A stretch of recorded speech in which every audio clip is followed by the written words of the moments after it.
Est-ce que j'arrête le Road to FM? C'est la question, à laquelle je vais répondre pendant cette vidéo qui fait aussi bilan, du tournoi que j'ai joué, à Alpe d'Huez. Alors bonjour à toutes et à tous. Donc comme vous le savez, le tournoi s'est hyper mal passé. Si vous avez suivi les parties du moins, j'ai perdu beaucoup de points dans ce tournoi, donc je vais vous montrer où j'en suis un petit peu. On va aussi faire un petit débrief des parties ensemble, comme il m'a été demandé de le faire dans les commentaires. Donc là, on est parti. Alors déjà, on va commencer par le plus grave, l'Elo. Donc à l'Elo, on voit que je suis actuellement 2068. Donc bah, c'est pas drôle du tout. Clairement, en fait, 2000, j'allais dire c'est de la merde. En vrai, c'est pas de la merde, je peux pas dire ça, c'est pas respectueux. Mais en fait, c'est comment dire, j'ai l'impression que c'est pas mon niveau représentatif. Enfin, je suis pas fier d'être à cet Elo en fait. Donc en fait, c'est un peu comme si j'étais en surpoids en fait. L'analogie avec 2000, c'est pour moi, j'ai genre 10 kilos de trop. En fait, c'est ça ma perception d'être à 2000 Elo. Donc évidemment, ça fait très mal au moral. Je vais vous montrer un petit peu ce qui s'est passé en variation. Donc là, je me suis pris moins 48 points. C'est assez énorme. Ça arrive, hein, c'est juste un très mauvais tournoi. Hein, c'est pas la fin du monde, mais c'est assez énorme. 3,5 sur 9. Donc on voit les conséquences. Hein, surtout que j'ai affronté que des joueurs qui étaient moins bien classés que moi. Donc bah, ça donne ce résultat. Et pareil, il y a, ça je l'ai partagé. Enfin, j'ai commencé le Road to FM après ce tournoi. Mais pareil, j'avais fait un très mauvais tournoi que j'ai arrêté à Lyon juste après mon retour des États-Unis. Donc en fait, au total, là, j'ai perdu 80 points en 2 mois. Ça fait mal, mais c'est pas grave, il n'y a pas le choix. Il va falloir se remettre de tout ça. Donc ok, on va faire un petit bilan de ces parties. Donc la ronde 1, globalement, ça s'est plutôt bien passé au début. C'est vrai que j'ai pas trop bien compris la pause, enfin je l'ai pas très bien évalué pour être honnête. Après j'ai eu un truc pas mal et en fait là où je m'en veux, je vais vous montrer ce passage. Ouais, donc là c'est à ce moment-là en fait, fou B6. Le truc c'est que lorsque je prends le pion et que les blancs amènent le fou en C7, c'est tout de suite plus difficile. Enfin ça je vous l'ai déjà montré, en fait le coup c'était roi H5 qui est pas si dur à voir. Et là, c'est vrai que ça convertit pas mal. J'ai raté beaucoup de choses tactiquement. Par exemple, ici, j'avais raté tour prend G7 avec l'idée de faire fou C3. Par exemple, ici, le vis-à-vis qui me fait perdre la tour. Donc, et en plus, ça jouait encore, mais pareil, j'ai raté beaucoup de choses tactiquement. Ronde 2, je pense que c'est la plus tragique du tournoi. Je vais pas m'attarder dessus longtemps parce que clairement, c'est le pire. Mais là, pareil, hein, je me prends à 5. Euh, Précédemment, en fait, je voulais contourner en fait avec roi C3, roi B4, mais en fait c'est une catastrophe ce plan. Sur A5, je perds juste la pièce parce que le fou contrôle la case B5. Donc là en fait j'aurais pu adopter un plan beaucoup plus simple ou même, ouais, je suis pas obligé de trouver les meilleurs coups ici, mais juste je perds pas une pièce quoi. Par exemple, j'aurais pu jouer fou B6 avec C5 et puis je sais pas, peut-être plus tard fou D8 pour amener le fou différemment. Je pense qu'il y a pas mal de plans qui marchent. En tout cas, je pense pas que je dois me presser ici. Donc ouais, pas très dur ce tournoi. Ça, à round 3, je m'étais vraiment foiré dans l'ouverture. Donc pour l'instant, on note, hein, mais il y a deux parties où vraiment beaucoup de fautes de calcul, enfin, voire blunder dans les deux premières. La troisième, c'est pas vraiment blunder, c'est que le mec en face, il a bien joué dans l'ouverture. Moi, j'ai pas assez bien joué. Et j'ai eu un truc peut-être qui aurait pu me donner de petites chances pratiques avec Tour B8, cette variante. Parce qu'à la place, ok, j'aurais pu rentrer là-dedans, quoi, en gros. Avec le manque de temps, c'est pas forcément si facile, hein, d'ailleurs, je précise. Mais j'aurais pu rentrer là-dedans. Je pense pas que j'ai. En fait, s'il trouve des 6, j'ai pas beaucoup de chances de les gagner. Mais peut-être qu'il peut l'oublier en cours de route. Ça, c'est pas impossible. Et c'est vrai que le chemin que j'ai choisi, bah, ça offre beaucoup moins de perspectives, hein. Cette variante, après, bon, ça, c'est complètement nul. Mais bon, on va dire pas trop de regrets. C'est pas comme si je méritais de la gagner, hein. Franchement, j'ai juste eu une seule petite chance. Mais bon, c'est peut-être pas assez. Donc là, franchement, pas trop de regrets, juste maîtrise dans l'ouverture. J'ai très peur des préparations adverses aussi. Et la raison principale, c'est certes, je fais des vidéos sur YouTube, mais aussi peut-être que mon répertoire n'est pas assez solide. Donc pareil, la quatrième ronde, bah, c'était vraiment un massacre ça. Enfin, du moins dans l'ouverture. Après, il m'a laissé un peu respirer. Et là, c'est vrai que j'avais raté pareil en fait. Juste faute de calcul, j'ai joué fou E3.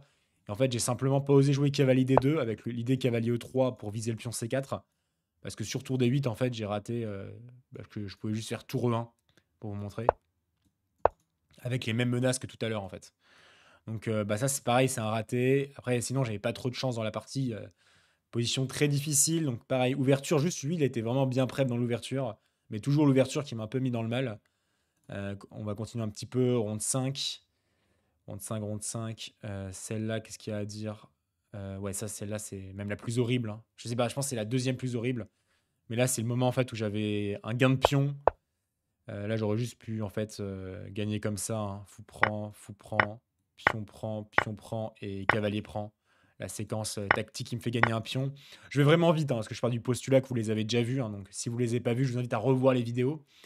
Mais voilà, ça c'est la variante dans laquelle j'aurais pu rentrer et finalement en fait je suis atterri là, dans cette variante en fait où ici je voulais récupérer le pion à 2 et gagner une pion de ce côté. Ouais, sur KD3, bah il y a rien quoi. Il y a rien, qui prend à 2, en fait le cavalier peut se faire enfermer. Donc là j'ai pris des risques avec cavalier prend à 2, j'aurais jamais dû jouer ça. Et après bah, OK, je suis perdu enfin j'ai perdu la partie aussi avec le manque de temps. Mais ouais, mauvaise partie, très douloureuse. Ronde 6 pareil, c'est ouais, ça va être une souffrance de toutes les vous les montrer, je pense que vous avez aussi compris. Il y a beaucoup de gaffes, problème dans les ouvertures aussi. Pareil, hein, il a bien joué, moi je l'ai pas très bien joué l'ouverture, mon répertoire c'était ça. Enfin, ce que j'avais prévu de jouer, je pense, ou du moins ce que j'aurais dû jouer. Et pareil, hein, là je joue a priori, bah, lui il va pas rocker tout de suite, mais moi je vais essayer d'attaquer son rock. Donc ronde 7, j'ai lâché un pion, c'est vrai que c'est fou ce tournoi quoi, mais c'est à quel moment le pion déjà? C'était à ce moment-là, ouais. Dame 2 attaque le roi et le pion A6. Donc roi bouge et dame prend A6. Un pion de moins gratuit dans une finale qui est presque égale, hein. Juste, j'ai peut-être le pion D5 en faiblesse, mais c'est très léger, quoi. C'est pas assez pour gagner sans doute. Donc pareil, blunder. Ronde 8, c'est la seule dont en fait je suis assez fier. Je pense que c'est la seule où j'ai bien joué. Donc ça, je vais pas revenir dessus. Ronde 9, ça j'ai fait draw assez rapidement. Je pense pas que j'étais mieux. Je pense que j'étais pas assez prêt dans l'ouverture parce que j'ai essayé la sicilienne. Et ça, j'avais pas bossé depuis longtemps cette variante. Donc voilà, pour faire un petit bilan de ce tournoi, je pense que tactiquement, enfin du moins beaucoup trop faible en tactique, calcul, j'ai des problèmes sur les deux. Ouverture aussi, pas assez bien. En fait, c'est deux écoles. Soit j'ai peur des prépas adverses, mais dans ce cas, j'ai des alternatives où je suis bien préparé. Soit je joue quand même mes ouvertures, en fait, mais il faut que je choisisse. Et là, c'est pas trop le cas. En fait, j'ai été très indécis dans cette décision. Donc, ce que je retiens de ce tournoi, c'est faut vraiment m'améliorer en tactique, en calcul.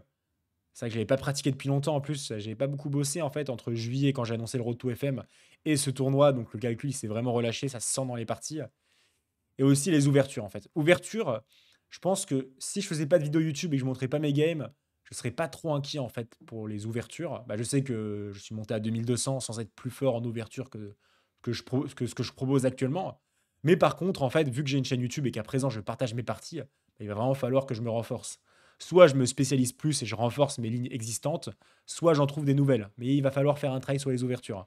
Donc en gros, ouais, mon point c'est tactique, calcul, ouverture, c'est ce que je retiens. Après évidemment, il y a d'autres choses à améliorer, hein. Je dis pas qu'il y a que ça, mais on va dire c'est ça qui me ferait déjà passer un cap et qui me ferait faire un bien meilleur tournoi.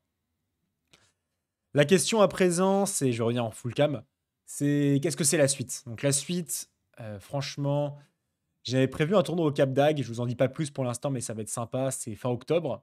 Et sinon, j'hésite à jouer des tournois avant, peut-être Annemasse, qui est pareil, une semaine avant le Cap d'Agde, et un tournoi qui est à Grasse, dans le sud. Pas encore sûr, mais j'hésite un petit peu. C'est un week-end, donc c'est facile à jouer. Mais voilà. Sinon, on va dire, bah, pour répondre à la question hein, que j'avais énoncée dans l'intro, est-ce que j'arrête le Road to FM?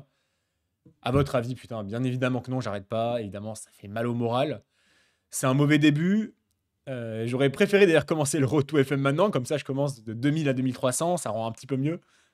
Mais c'est pas grave, hein, on va se battre. Franchement, j'ai aussi considéré ça hein, quand j'ai lancé un Road to FM, c'est imagine, tu fais des parties vraiment horribles, tu les montes sur YouTube. En fait, j'avais déjà conscientisé dans ma tête, donc finalement, c'est arrivé plus tôt que prévu, mais c'est pas un énorme choc non plus, hein, je vais pas vous mentir.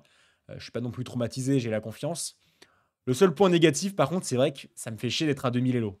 Et il y a une petite envie dans ma tête, que je dois, enfin une petite voix en tout cas que je dois pas suivre, c'est l'envie de me refaire. C'est-à-dire là, je suis à 2000.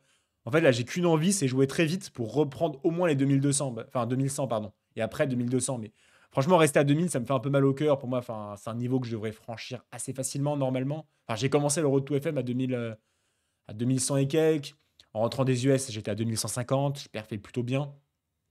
Donc voilà, je me dis 2000, c'est un truc que je devrais surpasser. Enfin bref, ouais, pas très bon début. Clairement, on a peut-être confondu, hein. Est-ce que c'était un Road to 2000? Si c'était un Road to 2000, bah, du coup, j'ai réussi le challenge. Et ouais, hein, c'est pas grave, on va quand même se battre. Et évidemment, pourquoi je partage ces parties, pourquoi je continue le Road to FM, pourquoi je le fais finalement? Parce que c'est pas rentable en fait de montrer mes vidéos. Si je veux jouer la progression, c'est pas rentable de montrer mes parties sur YouTube, factuellement. Ça laisse juste plus de ressources à mes adversaires pour qu'ils se préparent. Et en vrai, derrière ça, ce que je me dis, c'est que je pense que ça peut motiver des gens, en fait. J'ai reçu pas mal de commentaires sur Auto-FM en privé. Et en fait, parfois des gens qui ont mon âge, parfois des plus jeunes, ce qui me fait encore plus plaisir. Mais en fait, des gens qui se motivent du coup à leur échelle à progresser aux échecs. Parfois, ils font de la compétition, parfois non. Mais en fait, je me dis, c'est cool quand même de aussi montrer l'exemple, parce que je suis entraîneur. Mais c'est cool en tant qu'entraîneur de montrer l'exemple et de partager ça. Donc évidemment, bah, c'est un petit malus pour passer maître, même un gros malus. Mais je me dis, c'est pas grave, c'est pas- on va s'améliorer, on va progresser ensemble. Peut-être que je vais aussi axer un peu le contenu plus pédagogie, parce que l'idée, c'est quand même que je monte des choses. Et peut-être que je pense que le rythme, enfin, lorsque je monte mes parties, c'est peut-être parfois un peu trop rapide. Enfin, dites-moi ce que vous en pensez dans les commentaires. En tout cas, voilà, le Road to FM continue, je perds pas le moral. Désolé pour la vidéo qui est hein, pas trop préparée, vraiment faite à l'arrache, très spontanée. Mais bon, comme ça me fait un peu kiffer aussi. Ça ressemble un peu au format live que je vais bientôt commencer, parce que ça a l'air cool. Voilà, quoi dire d'autre? Bah, pas grand-chose, juste, sachez que je m'entraîne très fort. Actuellement, je suis dans le sud de la France pour mes études, donc bah, ça me laisse, enfin, ça refait un peu mon organisation, mais j'arrive quand même à bosser. Et voilà, j'espère continuer à vous faire plaisir avec ces partages de vidéos. Merci des nombreux messages, positifs que je reçois, franchement, enfin, c'est cool. Je suis pas forcément fier aussi des parties que je vous montre, donc franchement recevoir beaucoup de positifs pour peu de enfin, je trouve que j'apporte pas grand-chose pour l'instant, donc bah, merci, hein, merci du fond du cœur et je vais faire de mon mieux pour continuer. Voilà, bah, prenez soin de vous et on se retrouve très bientôt pour la suite. Ciao.